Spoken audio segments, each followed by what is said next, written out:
Have you ever noticed how the great virtuoso violinists are often Jewish, less so the pianists? Because when you gotta run, you can take the violin, you can't take the piano.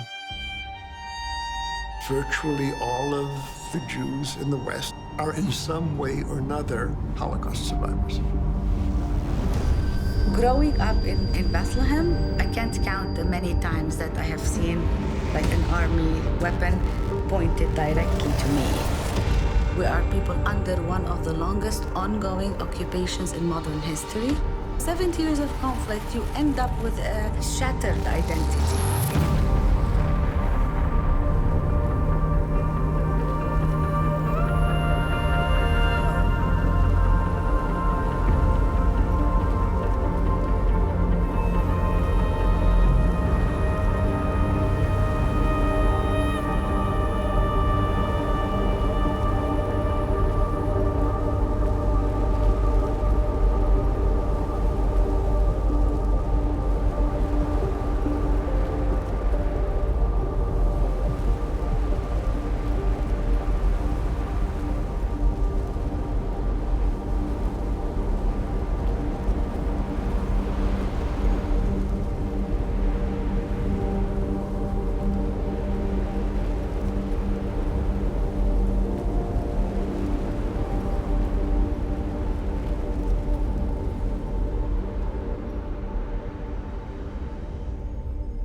I am privileged to be a Palestinian Christian born on this land, in the little town of Bethlehem.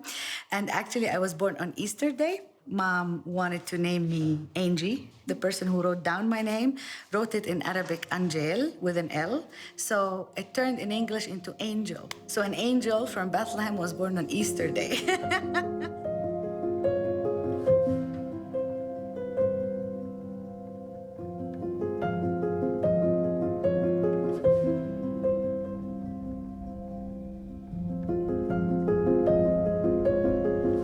I was born and grew up in Syracuse, New York.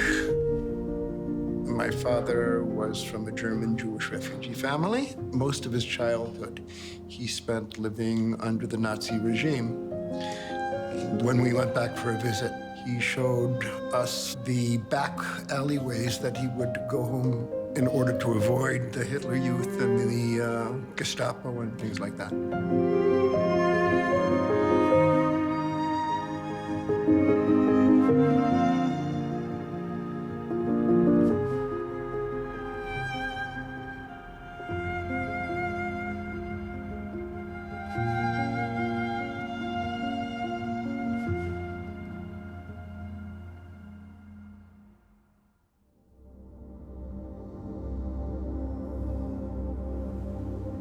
All of my grandmother's family ended up in the concentration camps. A third of the Jewish people was annihilated. And the takeaway for me is that the world is a dangerous place. It's doubly and triply dangerous for Jews. When a disaster becomes normal, it's a disaster in itself. I remember it was my birthday. It was 40 days of invasion, bombing, shooting. You know, if you get out of the house, you will be immediately shot. My sister, who lives literally across the street, we called her on the phone, put her on the speaker, and under the sound of bullets, they sang the happy birthday song for me. Both the Israeli people and the Palestinian people are deeply traumatized people. Both peoples have experienced the fear of being uprooted, of being exiled. We're very sensitive to our own sufferings and have a good deal of difficulty recognizing what the other has experienced.